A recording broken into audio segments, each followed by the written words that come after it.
जी, तनाव मुक्त thank you. जीवन कैसे जिए की सीरीज का ये तीसरा एपिसोड है और आज हमारे लिए खास दिन है कि हमारे साथ हैं डॉक्टर अनिल तेवतिया जी, प्रिंसिपल डाइट दिलसाद गार्डन से। साथ में हमारे साथ स्वर्ण भैया हैं और सुमन सचदेवा जी हैं जो डायरेक्टर ऑफ एजुकेशन में एवीजीसी काउंसलर के तौर पे लंबे समय से काम कर रहे हैं और मेंटोर टीचर अतुबा जी भी हमारे साथ हैं जो स्पेशल बच्चों के साथ लंबे समय से काम कर रहे हैं। तो आज की हमारी चौपाल का मुद्दा ये है कि बच्चों में तनाव क्यों होता है, क्या कारण है और हम पेरेंट्स। तो एक तो जो छोटे बच्चे होते हैं वो रोने लगते हैं, थोड़ा और बड़े होते हैं तो पैर पटकना, झुझलाना, ये लक्षण हमको दिखता है। और बड़े होते हैं तो कुछ रिएक्ट करते हैं अलग ढंग से, फेस एक्सप्रेशन से, गुस्से में आएंगे, बैठ जाएंगे, मैं खाना नहीं खाऊंगा, मतलब कुछ काम कहिए तो नहीं करूंगा, इस तरह का कुछ उनका सिम्टम आता है। और कुछ बच्चे बिल्कुल ही एसिम्टमिक होते हैं, मतलब वो तनाव में है लेकिन वो कुछ भी प्रकट नहीं होने देते।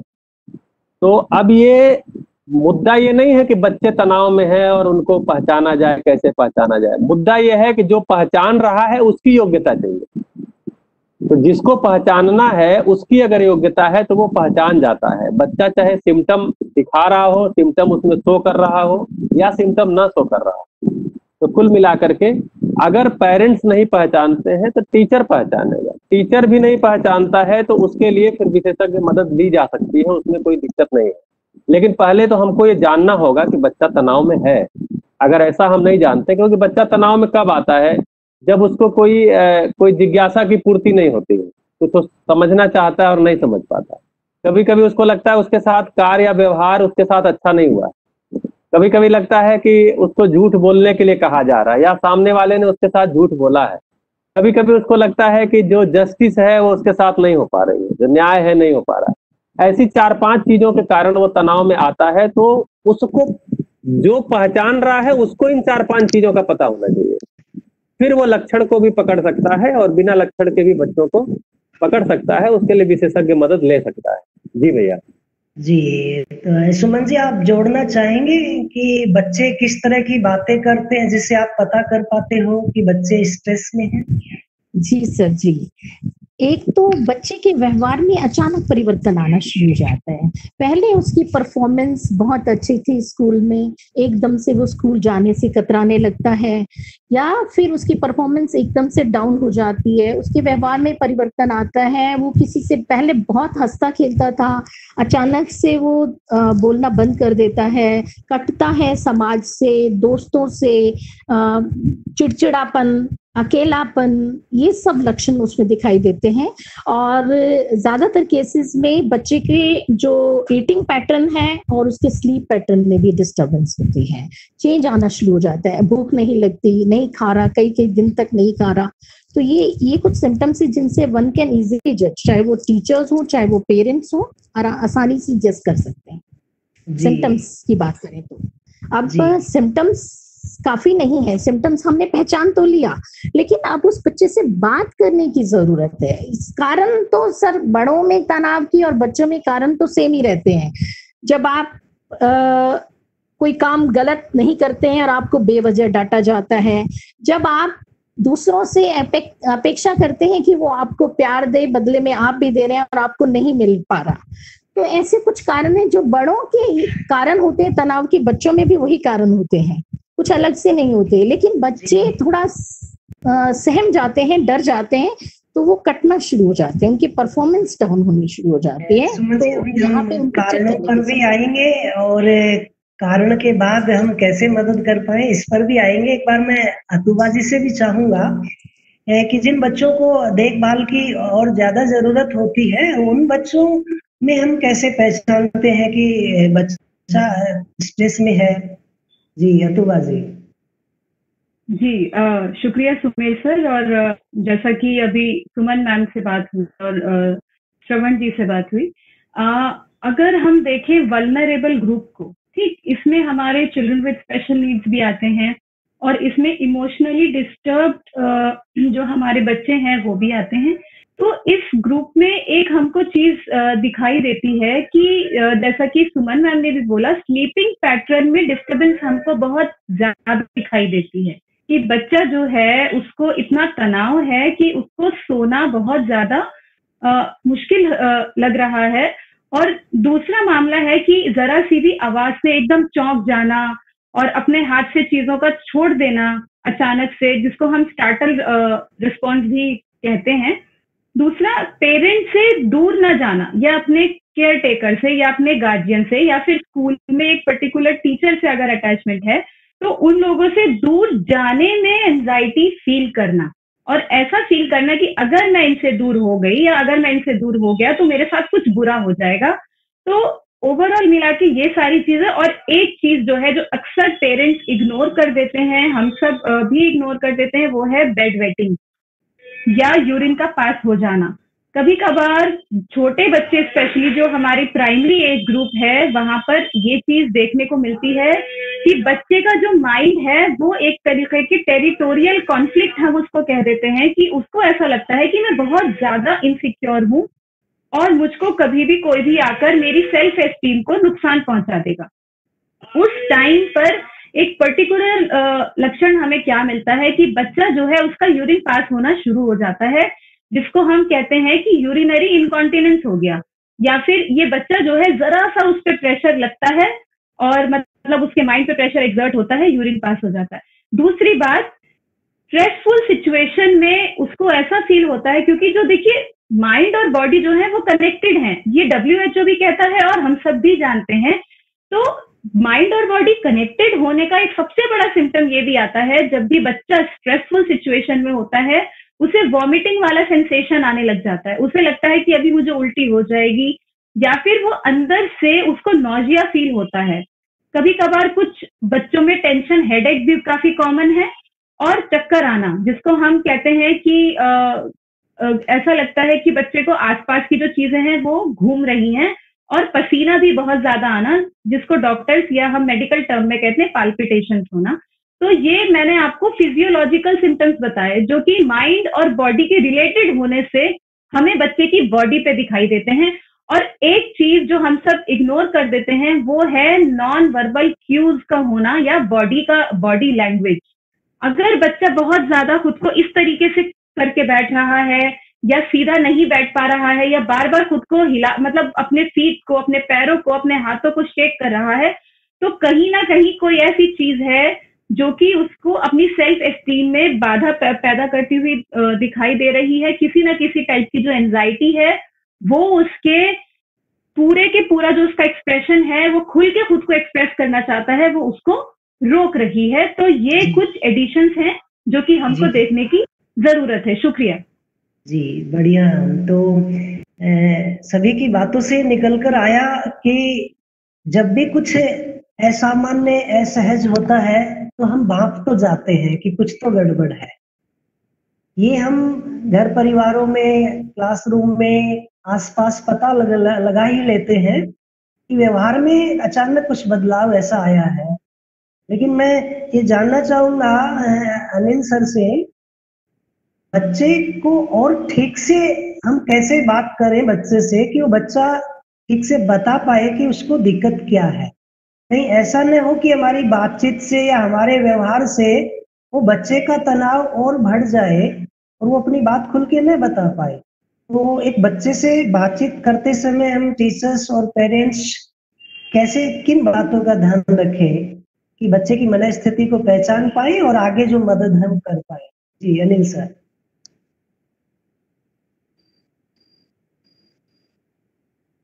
सर आप माइक अनम्यूट करेंगे अपना। अभी जैसे सुमन जी ने, अतुबा जी ने, श्रवण भैया ने काफी अच्छे से बात रखी है कि वो लक्षण क्या हो सकते हैं। यहाँ महत्वपूर्ण ये भी है कि जैसे जो भी लक्षण है वो दो तरीके से हमें दिखाई देते हैं, कुछ है फिजिकल, कुछ है इमोशनल। फिजिकल चीजें हमें आसानी से दिखाई दे जाती हैं, इमोशनल चीजें थोड़ी आसानी से हमें दिखाई नहीं, क्योंकि ऐसा भी हो सकता है कि कई बच्चों को तनाव हो लेकिन उनके जो सिम्टम हैं वो अलग अलग। ये भी पॉसिबल है कि वो सिम्टम एक से हैं लेकिन उनका कारण अलग अलग बना होगा। जैसे जो फिजिकल कैरेक्टरिस्टिक बताई वो तो बताई, उसके साथ साथ कई बार क्या है कि पेट दर्द, सिर दर्द, मैं उनको रिपीट नहीं करूंगा जो सिम्टम आ गए हैं।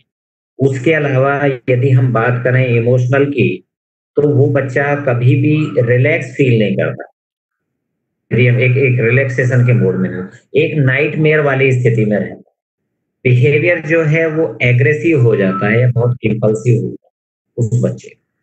और सबसे एक महत्वपूर्ण बात देखने में आती है कि जो फैमिली की डे टू डे एक्टिविटी है उनमें भी वो पार्टिसिपेट नहीं करता, कहीं ना कहीं एक इरिटेशन वाला उसका बिहेवियर हो जाता। तो हमें जो जरूरत है उससे बात करने से पहले ये जानने की वो कारण क्या है। तो वो कारण कभी भी ऐसे पता नहीं लगेगा कि बच्चे से पूछा भाई आप क्यों परेशान हो, नहीं, कुछ कारणों को हमें देखना जरूरी है और वो कारण अलग अलग समय पे अलग अलग कारण होते हैं। जैसे अभी जो बच्चों के साथ कारण है वो सबसे बड़ा रीजन है लॉकडाउन। लॉकडाउन एक बड़ी सिचुएशन है, पर लॉकडाउन में क्या क्या चीजें फील कर रहे हैं बच्चे, जैसे हम भी बात करते हैं बच्चों से और बहुत सारे टीचर्स बात करते हैं, तो बच्चे बताते हैं कि मुझे अपने स्कूल ग्रेड की चिंता है, उसको अपने मार्क्स की चिंता रहती है, उसको एक चिंता है कि जो पीयर ग्रुप में उसकी आइडेंटिटी थी उसको ये पता नहीं लग पा रहा है कि वेयर आई स्टैंड, मैं कुछ आगे बढ़ा हूं या मैं उन बच्चों से पीछे गया हूं। उसको ये पता नहीं लग रहा है, उसको ये पता नहीं लग रहा है कि जो भी मेरे घर का माहौल है वो कितना सेफ है उसके लिए। कुछ बॉडी और इमोशनल चेंजेस होते हैं, तो रीजन बहुत सारे हैं हम देखें, पर उसके साथ जो आपने जो महत्वपूर्ण बात की कि बच्चों से बात कैसे करें, तो उसमें मोस्ट इम्पोर्टेंट एस्पेक्ट है कि बच्चों को सुनना सीखें। हमें बच्चों को लगता है कि हम बच्चों को सुनते हैं, एक्चुअल में हमें बच्चों को सुनना नहीं आता। सबसे पहली बात तो यही है कि हम ये सीखें, बीइंग ए पेरेंट भी और बीइंग ए टीचर भी, कि हम बच्चों को सुने। जैसे ही बच्चों को हम सुनना शुरू कर देंगे, वो कुछ भी बात कह रहा है और उसको एक्सेप्ट करना शुरू कर देंगे। जैसे अतुबा जी ने कहा कि बेड वेटिंग की प्रॉब्लम, ये बड़ी कॉमन प्रॉब्लम, लेकिन एक तरीका क्या है कि बच्चे को एक दो चांटा लगाया, दूसरा बच्चे को हक किया और उससे सिर्फ बात की, अच्छा आप कैसा महसूस कर रहे थे, क्या आप कोई सपना देख रहे थे, तो पता लगेगा कि बहुत सारी चीजें डिप्रेस्ड हैं जो वो निकल के आ रही हैं। तो इसमें बाकी साथी भी शेयर करेंगे और अभी दोबारा और बात करेंगे। और गहन बात ये है जो मुझे समझ में आता है कि बच्चों को सुनना बहुत जरूरी है और सुनने से पहले उन्हें सुनाने के लिए तैयार करना है कि जिससे बच्चा अपनी बात बेबाकी से टीचर के और पेरेंट्स के सामने रख सके। उन्हें एक विश्वास दिलाना है कि I am ready, we are ready to listen. ये एक इम्पोर्टेंट है जी। तो एक घर परिवारों में एक बात और सुनने में आती है कि अक्सर बड़े कहते हैं बच्चों को कितना समझाते हैं फिर भी ये समझते ही नहीं है, और जब बच्चों से बात करते हैं तो बच्चों का ये कहना होता है कि बड़े हमें समझते ही नहीं है। तो सुमन भैया, हम आपसे जानना चाहेंगे कि ये समझना किसको है और क्या समझना है? एक्चुअली जैसा कि अनिल भैया ने कहा कि सबसे कठिन काम है सुनना, और ये बड़ों के साथ ज्यादा दिक्कत है। बड़े सुन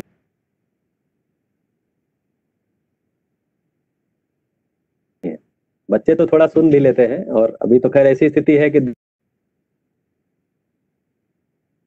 अगर हम सुनते हैं, सुनने का मतलब क्या हुआ, सुनने का आशय है कि जैसा जो बात कही जा रही है उसको वैसा ही सुनना।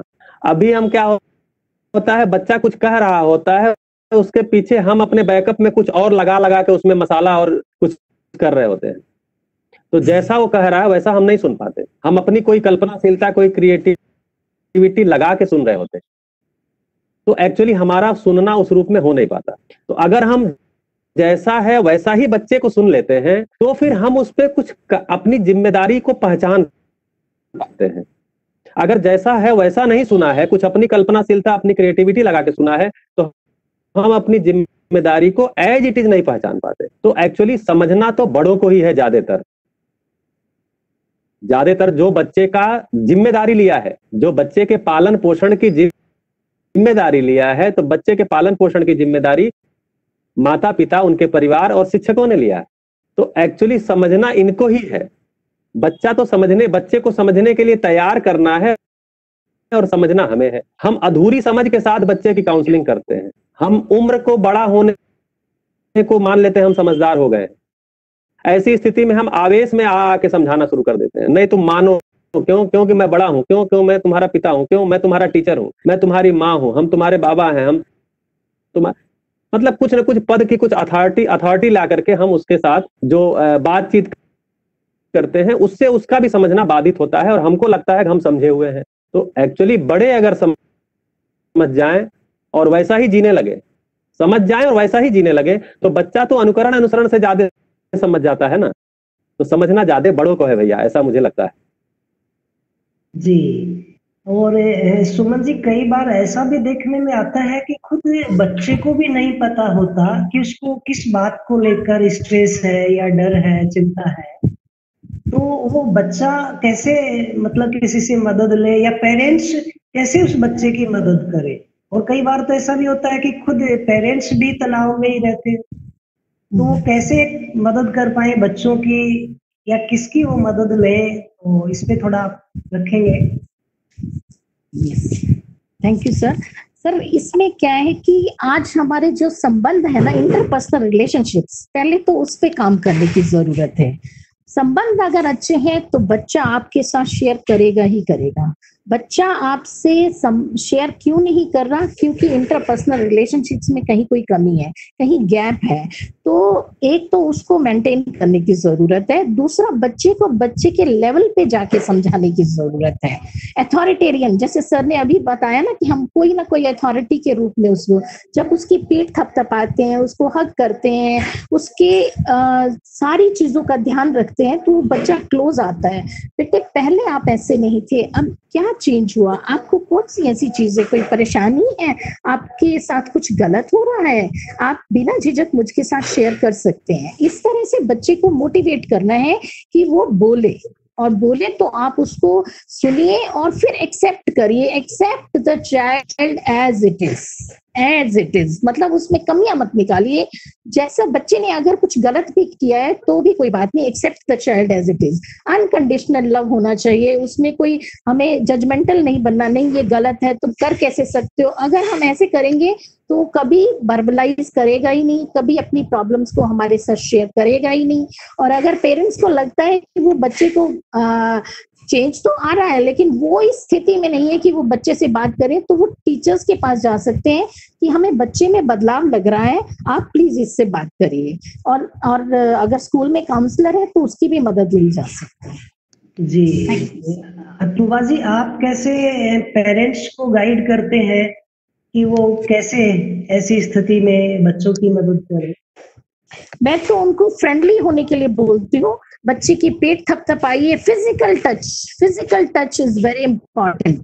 मैं पेरेंट्स को कहती हूँ कि आप बच्चे को महंगे से महंगा मोबाइल दिला रहे हैं, गाड़ी दिला रहे हैं, टाइम पे पैसा, कपड़ा, गाड़ी सब कुछ दे रहे हैं, लेकिन अगर आपके पास बच्चे के लिए समय नहीं है तो वो बच्चा आपके साथ कभी खुल के फ्रेंडली होगा ही नहीं, बात ही नहीं करेगा, वो आपसे कटा रहेगा। तो ये चीजें, मटेरियलिस्टिक चीजें उतनी इंपॉर्टेंट नहीं है जितना एक मोरल सपोर्ट और एक फिजिकल टच इंपॉर्टेंट है। अगर वो देने लगते हैं, आप बच्चे को हक करते हैं, आप उसकी जरूरतों का, उसका बर्थडे का ध्यान रखते हैं, उसकी जरूरतों का ध्यान रखते हैं, तो वो आपके साथ शेयर करेगा। जी बढ़िया। तो आपने फिजिकल नीड्स के साथ इमोशनल नीड्स को भी की ओर ध्यान दिलाया है। अतुबा जी, आप इसमें जोड़ना चाहेंगे कि कैसे पेरेंट्स ऐसी स्थिति में बच्चों को हेल्प करें? जी सुमेर सर, सुमन सचदेवा मैम ने बहुत ही खूबसूरती से ये बात कही कि मटेरियलिस्टिक चीजें हम जिन्हें मानते हैं, जो तो उनसे ज्यादा इमोशनल बॉन्डिंग स्ट्रांग है। इसी के साथ मैं 2-3 चीजें यहाँ पर ऐड करना चाहती हूँ। पहला तो हम शुरुआत ही, अगर किसी को हम देखते हैं, हाव भाव से पहचानते हैं कि आज ये परेशान है, आज ये हमारा बच्चा परेशान है, तो जो सवाल हम उसके सामने दाग रहे हैं, हमें उस पर भी बहुत ज्यादा ध्यान देने की आवश्यकता है कि वो सवाल जो है वो बच्चे को और ज्यादा डिफेंसिव मोड में लेकर आएगा या उसको ओपन करेगा। छोटा सा एग्जाम्पल है, हमने बच्चे से पूछा कैसे हो, तो हो सकता है बच्चा मास्किंग करे और बोल दे कि ठीक हूँ, वो आपके साथ शेयर करना नहीं चाहता, तो वो most of the time the child will say I am fine, I am good. अगर हम इस क्वेश्चन को थोड़ा सा मोल्ड करें और बोले बेटा आज तुम्हारा क्या हाल है या आज तुम कैसे हो, तो थोड़ा सा मुझे लगता है ये क्वेश्चन अब बातचीत के लिए खुल चुका है। आज बस मैंने इसमें ऐड किया। उसके बाद अगर बच्चा आपके साथ सहज महसूस करेगा और आपके साथ आराम से बैठेगा, तो अब आप अपनी बातचीत शुरू कर सकते हैं। और जो जो बच्चा आपको बताए, बिल्कुल बेशक बिना किसी शक शुबा के, ये बात बहुत सही है कि एक्टिव लिसनिंग आप बच्चे को प्रोवाइड कीजिए, बहुत ही ध्यान से और उसकी तरफ देखकर आराम से सुनिए उसकी बात। उसके बाद आप वहां पर उनसे कहिए कि अच्छा बेटा, आपने जो भी कुछ मुझसे कहा उससे मुझे ये और ये बातें समझ में आई। इसको हम कहते हैं एम्पैथेटिक पैराफ्रेजिंग, कि जो कुछ भी बच्चे ने कहा, जैसा कि श्रवण सर ने भी कहा था कि बच्चा कहता कुछ और है, लेकिन अपने पूर्वाग्रह और बहुत सारी जो चीजें हमारे बैक ऑफ माइंड चलती हैं, उनको मिला जुलाकर हम उसे कुछ और ही फॉर्म दे देते हैं। तो बच्चा जो है वो हमारे सामने है और उसको ये लगता है कि नहीं, ये मुझे समझ नहीं पाई। अगर उसने ये मान लिया कि मैडम या पापा या मम्मा मुझे समझ नहीं पाए, तो वो ओपन अप नहीं होने वाला। तो हमें यहाँ पर बच्चे को ट्रस्ट, भरोसा दिलाने की जरूरत है कि बच्चा जैसा तुमने मुझे बताया, मैंने तुम्हें वही उसी तरीके से समझा, उसी तरीके से लिया। तो इसमें एम्पैथेटिक पैराफ्रेजिंग बहुत इंपॉर्टेंट रोल प्ले करता है। अगर बच्चे ने 3 सेंटेंसेस बोले हैं तो आपको भी 3 ही बोलने हैं, लेकिन बच्चे की नकल करते हुए नहीं, उसको समराइज करते हुए उसके सामने रखना है कि बेटा क्या मैं सही समझ रही हूँ, क्या गुड़िया मैं सही समझ रही हूँ, आप क्या मुझसे यही कहना चाह रही हैं। अगर बच्चा या बच्ची कहे कि नहीं मैम इसका ये मतलब नहीं, इससे मुझे ये पता चला, तो मैं कहूंगी अच्छा ठीक है, अब हम आगे चलते हैं। तो इस तरीके से एक तो ओपन अप करने वाले सवाल पूछें, और दूसरा बहुत ही प्यार से, जैसे सुमन मैम ने बोला, उसको एक इमोशनल टच देते हुए अपने पास बिठाएं, बहुत ही सहज महसूस कराएं, कंफर्टेबल फील कराएं, और उसके हर एक मुद्दे को सुनकर उसको पैराफ्रेज करने की कोशिश करें। शुक्रिया सर। जी बढ़िया, बहुत थैंक यू। अभी हमने कुछ बच्चों से बात की थी कि आप किन किन बातों को लेकर परेशान हो जाते हैं, तो अलग अलग बच्चों में अलग अलग कारण देखने में आया, जिसको हम कहते हैं कि अपने साथियों के साथ लेकर पीयर प्रेशर की बात है, चाहे वो बुलिंग का मामला हो या ग्रुप में उसको शामिल एक्सेप्टेंस का मामला हो। दूसरा है पेरेंट्स की एक्सपेक्टेशंस को लेकर, और हमारे गाने भी बने हैं कि बड़ा होकर नाम करेगा, मतलब बच्चे की हम बिना क्षमताएं योग्यताएं देखे और बड़ी अपेक्षाएं रख पाते हैं, वो भी बच्चे के तनाव का कारण। और ज्यादा कारण निकल कर आया है परीक्षाओं को लेकर के, मार्क्स को, कैरियर को लेकर के। तो अनिल सर, हम जानना चाहेंगे कि ये जो कैरियर और परीक्षा ये जिंदगी के लिए है, कभी कभी ऐसा क्यों हो जाता है कि ये जिंदगी से भी बड़े हो जाते हैं और एक घटना को ही जिंदगी का कुछ लोग अंत मान लेते हैं। क्या ये इतनी बड़ी चीजें हैं या ठीक से हम समझ ही नहीं पाए? सुमेर भाई, अभी 2-3 दिन पहले मैं एक न्यूज पढ़ रहा था पेपर में। न्यूज तो हर रोज ही कुछ कुछ आती है, तो सुसाइड के ऊपर एक आर्टिकल था। आप भी जगह जगह बात करते हैं, तो चौंकाने वाली बात है कि इंडिया जैसे कंट्री में 28 से लेके 30 बच्चे हर रोज सुसाइड करते हैं। ये मैं बच्चों की बात बता रहा हूं, बिलो 25। और उसमें सबसे बड़ा जो वो है स्पैन है, यदि एज का मैं कहूं तो वो 19 से 25 के बीच में। कहीं ना कहीं जो पेरेंट्स कहते हैं, इसको इस तरह देखने की जरूरत है कि यदि क्लास में कुछ बच्चे हैं, एक मेरा बच्चा भी है, आपका बच्चा भी है, एक तरीका है आपकी क्लास में कौन सी पोजीशन, एक तरीका है, क्योंकि इस चीज को भी हम एक दिन में नहीं छोड़ सकते कि आज ही पूरा डिस्कोर्स चेंज हो जाएगा, कि बच्चा पहले से अब कहाँ है। यदि बच्चा पहले शब्द लिख पाता था और अब वो सेंटेंस फ्रेमिंग कर पाता है, तो उस बच्चे की प्रोग्रेस तो बहुत अच्छी है ना। लेकिन पेरेंट्स नहीं, पेरेंट को छोड़िए, ठीक है उनका वो स्पेसिफिक एरिया नहीं है करियर वाला, इवन कुछ टीचर्स तक भी उसको प्रोग्रेस नहीं मानते। उनके लिए प्रोग्रेस का एक ही पैमाना है कि क्लास में 50 बच्चे हैं तो कौन बच्चा कहाँ खड़ा है। अब एक बच्चा, मान लीजिएगा, मैं मार्क्स नहीं बोल रहा, ऐसी कोई रैंकिंग है अपने लिए, वो 33 पहले चीजें जानता था, अब वो 50 चीजें जानता है। एक बच्चा पहले 50 चीजें जानता था, वो 51 चीजें जानता है। लेकिन टीचर के लिए जो 50 पहले जानता था, 51 अब जानता है, वो 51 वाला बेटर है। क्यों? क्योंकि वो 51 जानता है। दूसरा 33 से 50 पे पहुंचा है, वो उसके लिए महत्वपूर्ण। क्योंकि आप देखें लर्निंग के आयाम में तो प्रोग्रेस किस बच्चे की है, तो कहीं ना कहीं जो हमारे तौर तरीके हैं वो पूरा का पूरा, फिर एजुकेशन सिस्टम पे बात होगी, हम टीचर ट्रेनिंग कराते हैं उसमें भी देखते हैं, तो चीजें कहीं की कहीं पहुंच जाती हैं। इसमें भैया एक चीज और भी है, जो हम इस समय की बात करें, जो आपका जो चैलेंज, तो पेरेंट्स क्या करें, और वो नीड ऑफ द आवर है, और वो करना पड़ेगा यदि बच्चों के साथ हमें हेल्दी रहना है, बच्चों को हेल्दी रखना, तो हम कम से कम एक वक्त का खाना हम साथ। अब डिनर है, अब कोई कहेगा डिनर तो अमीर लोग करते हैं, बड़े लोग करते हैं, अरे भाई खाना तो मजदूर भी खाएगा, जो ठेली लगा के आया खाना वो भी खाएगा। तो खाना हम साथ बैठ के खा सकते हैं बच्चों। हमें लगता है ये छोटी घटना है, ये छोटी घटना, ये एक बड़ी बात है बच्चे को विश्वास देने के लिए। एक तो ये है कि बच्चे को लगेगा कि देखो हम सब साथ हैं।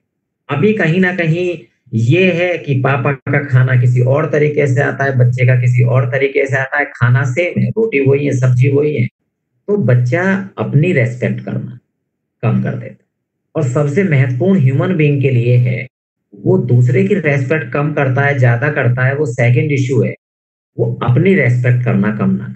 जब भी व्यक्ति अपने को वैल्यूड करना कम कर देता है तो बहुत चीजें गड़बड़ शुरू। दूसरा, वो बच्चे के साथ जैसे बात की तो बहुत बात हो गई, अब जैसे बच्चा अंदर बंद है तो अंदर ही फिजिकल एक्टिविटी के लिए एंकरेज करें। ये एक छोटी छोटी चीजें हैं जो सभी पेरेंट्स कर सकते हैं, पढ़े लिखे हैं तो भी, पढ़े लिखे नहीं है तो भी। पढ़े लिखे नहीं है तो भी क्या कर सकते हैं, अच्छा आज बताइए पूरे दिन आपने क्या। आप देखें छोटा बच्चा हो या बड़ा बच्चा हो, सबको अच्छा लगता है, लेकिन पेरेंट सुन के राजी नहीं है, बच्चा बताना चाहता है।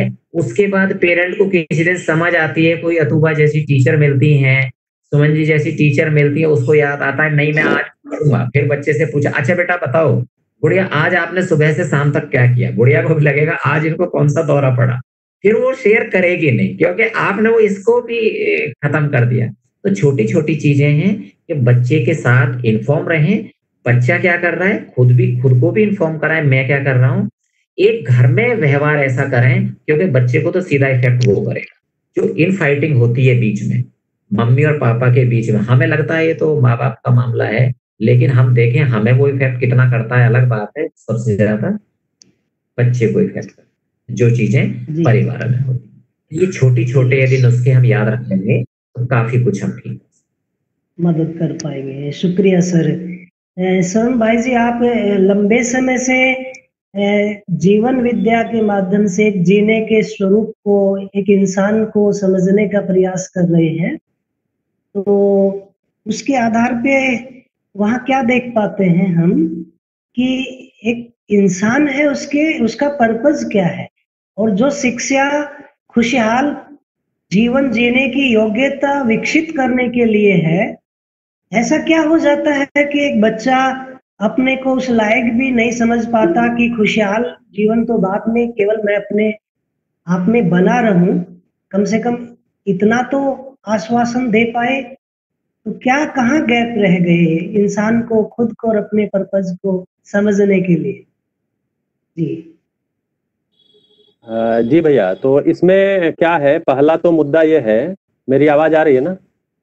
तो पहला तो मुद्दा ये है कि इसमें जितनी बातें अभी हुई उसमें जो कोर पकड़ में आ रहा है वो आ रहा है पहचान।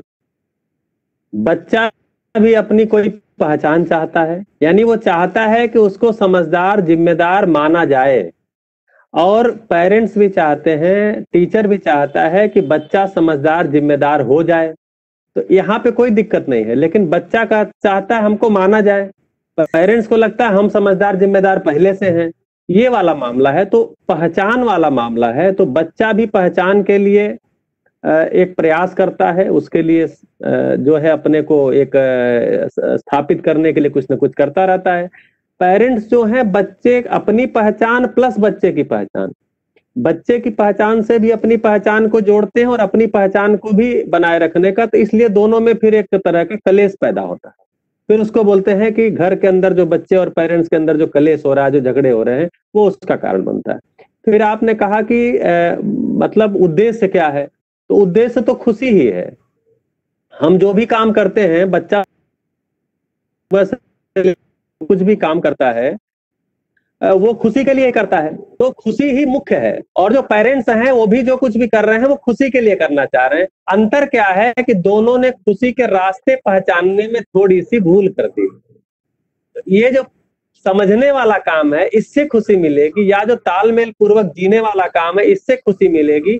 इसके बजाय हमने ये जान लिया कि हमको कोई पद मिल जाएगा तो हम खुश हो जाएंगे, हमारे पास बहुत सारा धन हो जाएगा तो हम खुश हो जाएंगे, हमारे पास बहुत सारा कोई ताकत हो जाएगी तो हम खुशी हो जाएंगे। ये पेरेंट्स को भी लगता है, ये बच्चे को भी लगता है।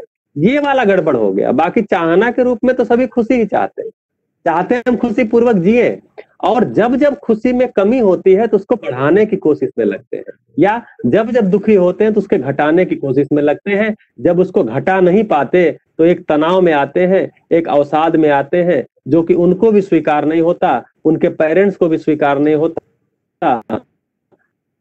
एक मानसिक बीमारी की स्थिति की तरफ लेकर के स्थितियां चली जाती हैं, जो कि हम चाहते नहीं है। जी भैया। शुक्रिया भैया, हमारे पास अभी समय कम ही है, क्योंकि इन मुद्दों पे तो आगे भी बातचीत करनी पड़ेगी। जैसा कि आपने ध्यान दिलाया है कि हमारी जिंदगी का एक कार्यक्रम तो सर्वाइवल का है, कि हम कैसे कुछ स्किल सीख करके और अपना सर्वाइवल के लिए सुनिश्चित कर पाए, सुविधाएं जुटा पाए। और जिंदगी का दूसरा कार्यक्रम हमारी अपनी खुशी का है, इनर पीस का है।